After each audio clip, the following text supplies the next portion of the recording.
Welcome to our theme this year, Soaring Higher in 2023. As we all know, with strength, love, and zeal, we recognize our wholeness, and together we are celebrating our unity.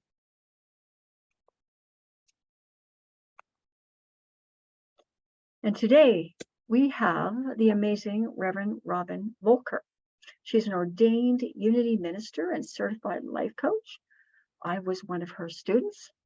She has served as senior minister of Unity churches in Ohio and Georgia. She currently serves on the Southeast Unity Region Board. In semi-retirement, Reverend Robin teaches Unity classes, is a regular guest speaker, both in person and virtually, and provides life coaching for those wishing to make changes in their lives. Robin lives in the mountains of North Georgia with her husband, Rick, their 2 labs, and 3 chickens. And we welcome you today, Reverend Robin. And I'm just going to pass this off to you from here on. Thank you, C. And thank you, Unity of Ottawa and Unity of Kitchener, for inviting me to come back and be with you again. Some people live 90 years and some people live 90 times. Which are you living? You can look at what happens in your life as a springboard to move you forward, or as something bad that holds you back and blocks your good and causes you to feel stuck or worthless or depressed or a failure.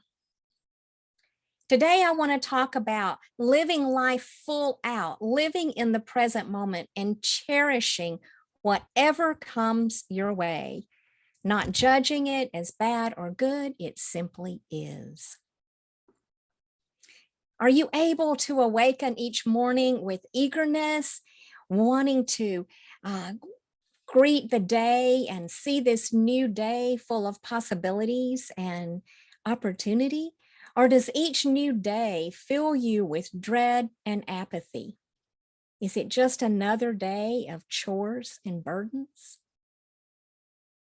When you live full out, you feel strong and capable. You are the decision maker of your life. And you're known as someone who is inclusive and supportive because you don't wear the glasses of judgment. No matter what is happening, you're looking for the best in a situation.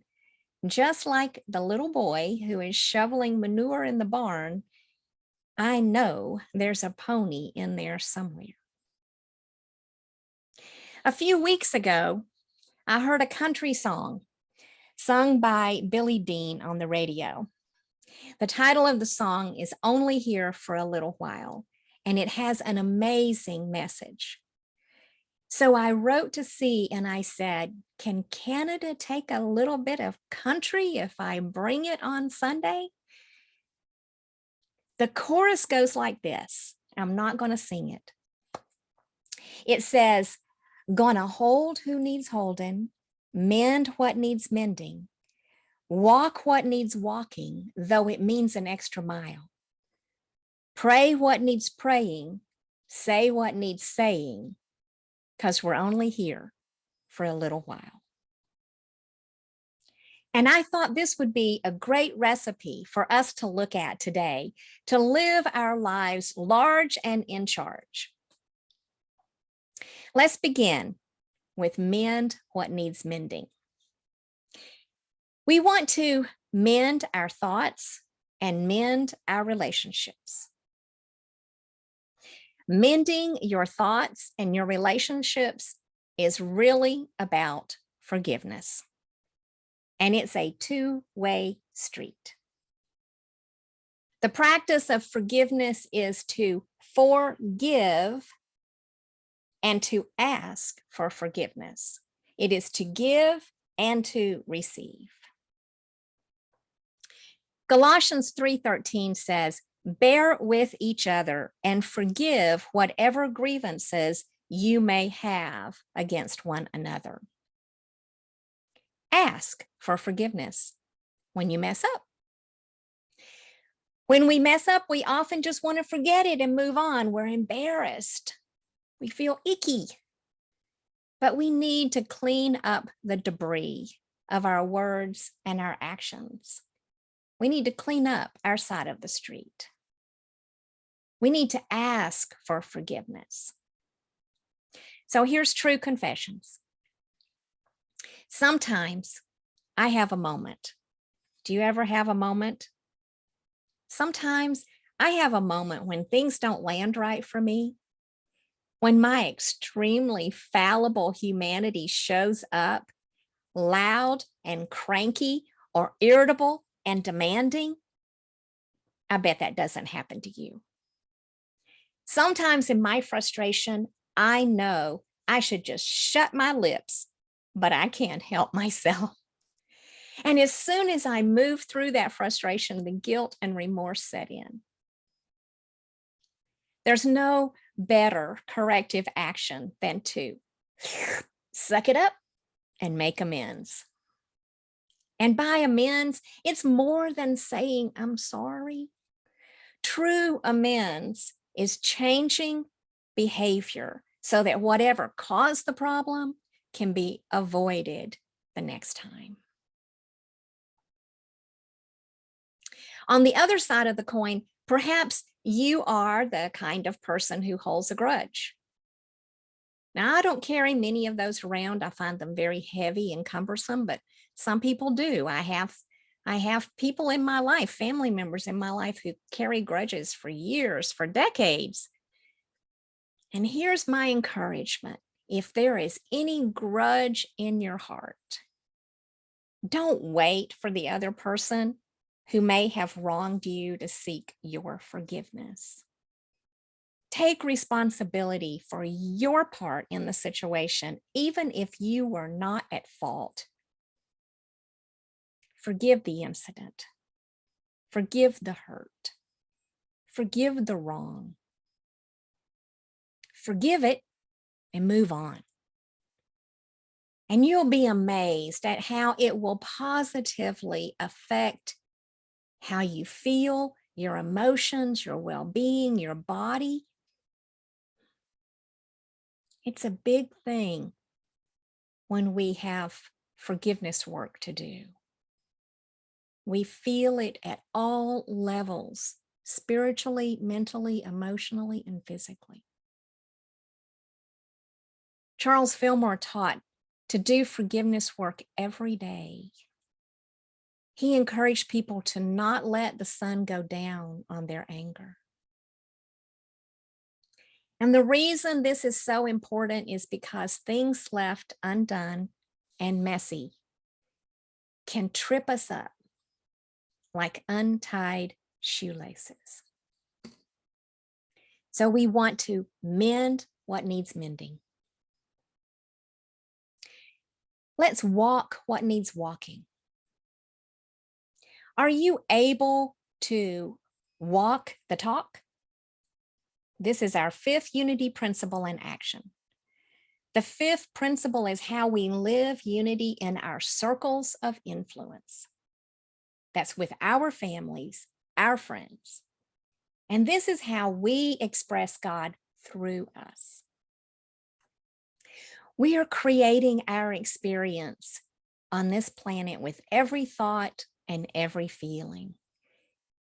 As we grow in consciousness and awareness, we want to intentionally strive to live a more positive impact, to live more consciously, and to not move through life unconscious of our words, our thoughts, and actions. Those 5 principles that C referred to earlier came from the Fillmore family. Later, Reverend Ellen Davenport wrote a book called The 5 Principles. It's a great place to start if you want to study those principles deeper in your life. And in that book, she says, living the truth is more about being than doing. Living the truth is more about being than doing. It is how we show up for whatever we choose to do, whether we are a business executive, a stay-at-home mom, a healer, a teacher, a wanderer. When we are living the truth, any action we take will come from the consciousness of spirit and oneness, with ego in service to the soul. With ego in service to the soul. In James, it says, thus also faith by itself, if it does not have works, it is dead. Our works equal our walk. Our walk equals our works.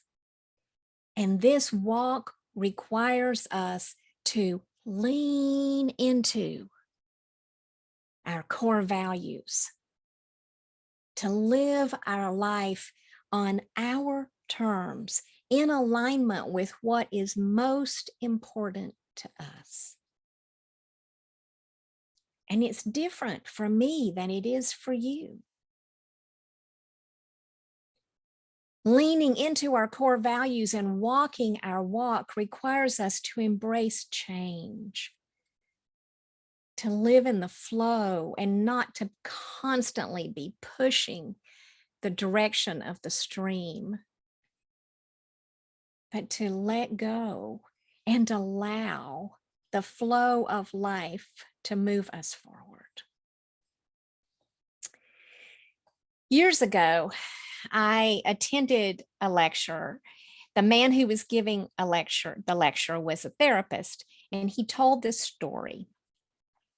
His dad was a career military man, and the therapist had always thought that his dad was disappointed in him for not choosing to follow in his footsteps with a military career. As the father approached his later life, he became ill and received a terminal diagnosis.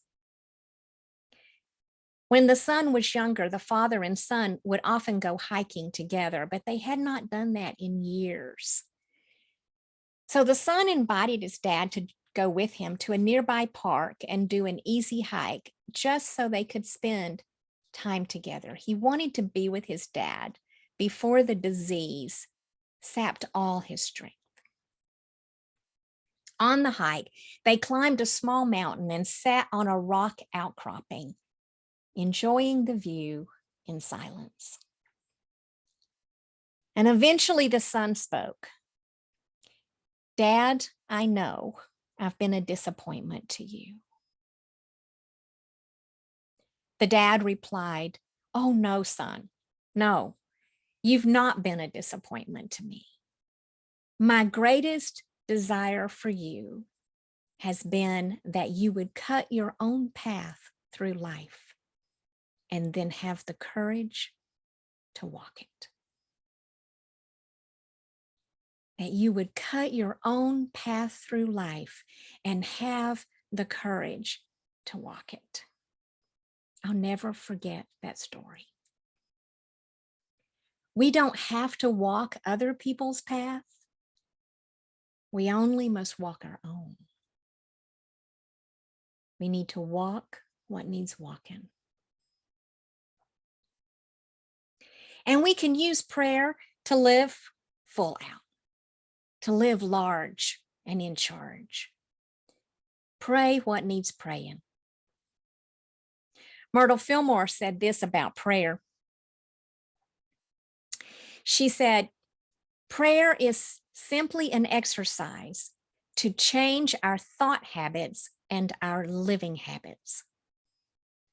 Prayer is simply an exercise to change our thought habits and our living habits. Jesus said, so I tell you, whatever you ask in prayer, believe that you have received it and it will be yours. That's in Mark 11. The purpose of prayer is not to change God or even to change our circumstances. The purpose of prayer is to change our thinking and to change our hearts.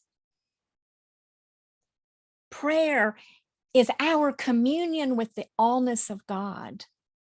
And it's probably the best known spiritual practice because it exists in every religious movement. We may think there's only one or two ways to pray, but really there are infinite ways to pray. We can pray with affirmations. We can pray out loud. We can pray silently. We can pray the rosary. We can pray with mala beads. We can pray as Jesus prayed. Our Father, which art in heaven. The list goes on and on. To refer to Ellen Davenport and her book, The Five Principles again, she said this: prayer is where spirit meets language. Prayer is where spirit meets language. You see, God doesn't need our words. We need our words. We need our prayerful intentions. We need to shore up our faith by asking and believing and receiving.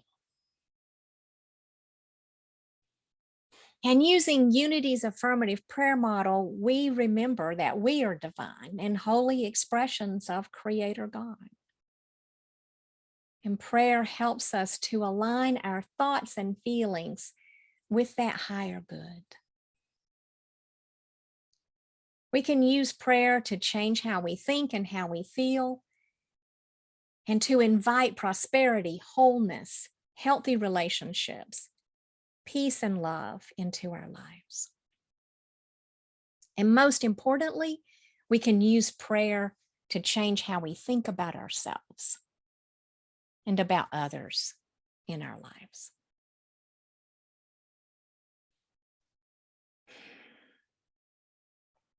Finally, let's look at say what needs saying. A canonical quote of the Buddhist tradition says, "Monks, a statement endowed with 5 factors is well spoken, not ill spoken. It is blameless and unfaulted by knowledgeable people." Which 5? It is spoken at the right time. It is spoken in truth. It is spoken affectionately. It is spoken beneficially. It is spoken with a mind of goodwill. You may have heard that expressed a little differently through the Rotary organization. Do they have Rotary in Canada? We have Rotary in America. And it uses a 4-way test. Is it the truth? Is it fair to all concerned? Will it build goodwill and better friendships? Will it be beneficial to all concerned? U.S. radio host Bernard Metzler ran an advice call-in show from 1967 through the 1990s, and he's accredited with using this quote, though it probably came from Socrates. Before you speak, ask yourself if what you are going to say is true, is necessary, is kind. Is it true? Is it necessary? Is it kind? Our words are important. Jesus said, "The words that I have spoken unto you are spirit and are life." If the words were seeds of divine life for Jesus, would they be anything less for you and me? Do we treat our words as if they're powerful and creative, or do we take them for granted and speak unconsciously and without care or remorse? People of all ages, of all walks of life, of all nationalities have known the power of the spoken word. Great thinkers have used this power for their benefit and for the enhance their lives and to make their lives better. The Hebrews bound parchment with scripture on their wrist and across their foreheads. The Hindus, Japanese, Chinese, and others have used words to modify the ills of life and to increase health, wealth, and happiness. Words express ideas. And Jesus said, the words you hear are not mine, but by the Father who sent me. That same eternal Father has sent you and me to remember to say words that are true, that are kind, and that are necessary. So this morning, I ask you, encourage you, offer the opportunity to mend what needs mending, walk what needs walking, pray what needs praying, and say what needs saying. Let's pause for some time of meditation and reflection.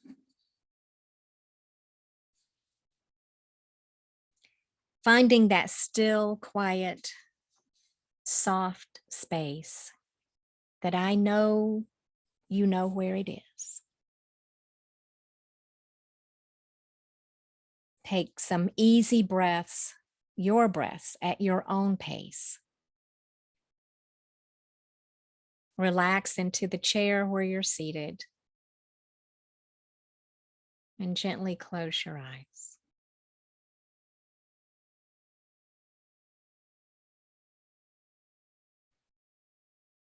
Perhaps place your hands on your belly and feel it rise and soften.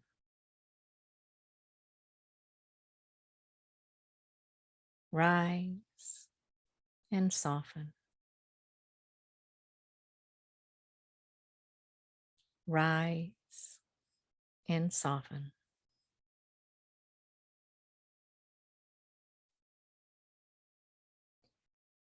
Bring attention to your heart.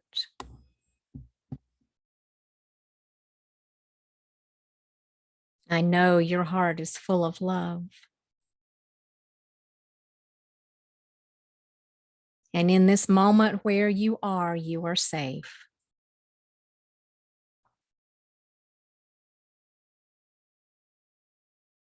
Continue to feel the rise and softening of your body with each breath.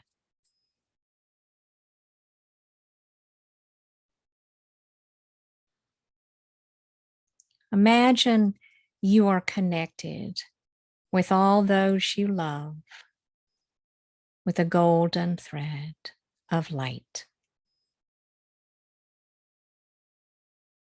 This golden thread is joining you heart to heart. No matter where your loved ones are in space and time, there's a connection. And this thread cannot be broken or cut. This thread is eternal. It is always with you. It cannot be destroyed or damaged.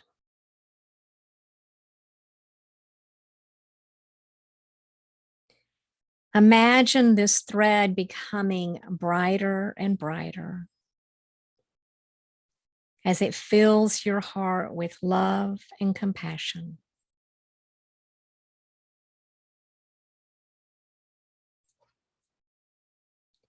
As you follow this thread out of your heart space, You see it connects with the hearts of your loved ones.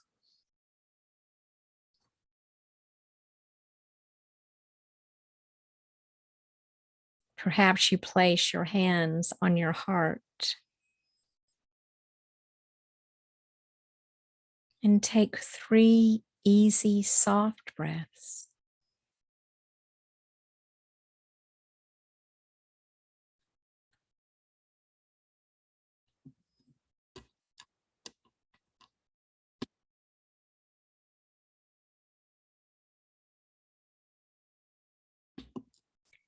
In this quiet space, allow anything that needs mending to come forward in your mind.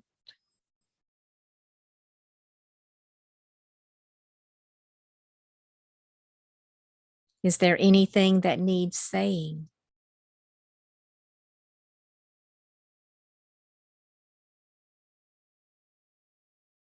Is there any prayer that needs praying?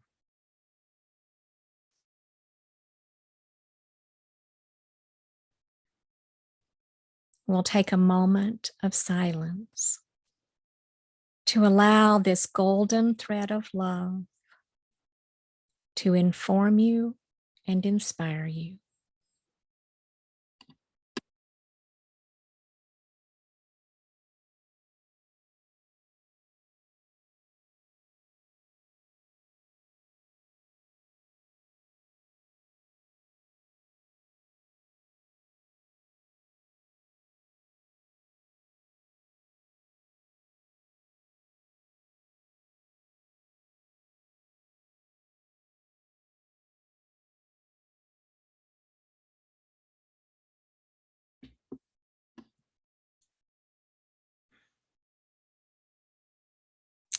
Know that everything is okay.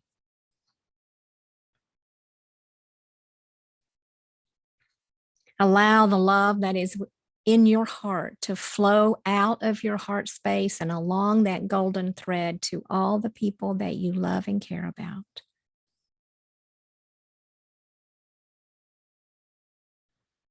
And in your mind's eye, see your loved ones receiving this golden light of love.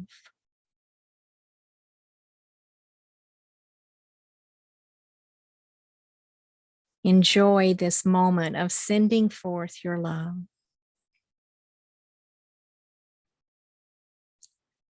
Just see the energy of love flowing back and forth along this golden thread.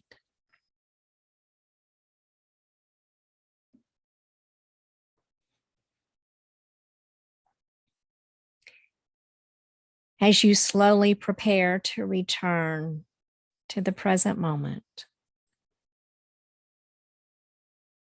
bring with you the feelings of love and peace and compassion that you felt in this quiet time.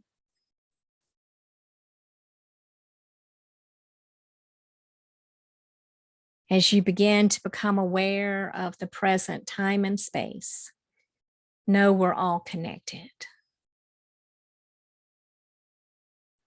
From Georgia to Canada, and Canada back to Georgia. We are all connected by a vast network of golden threads that is here for us eternally, forever.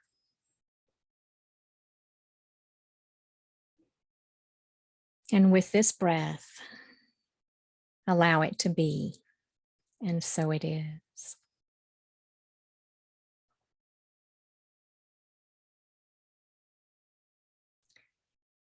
A couple of years ago, I was traveling by plane to Illinois. I was on a smaller commuter jet, the kind with about 25 rows of seats. And I was seated in the very last row. The number 2 flight attendant, who was very young, was seated in the jump seat beside me. I was reading, wasn't really concerned with what was going on. I just wanted to get to where I was going. About 45 minutes into the flight, the plane hit a pocket of turbulence and lost its lift and dropped a couple of thousand feet. It hit hard when it found air again. In just another few seconds, it did it again. Bam. On that second drop,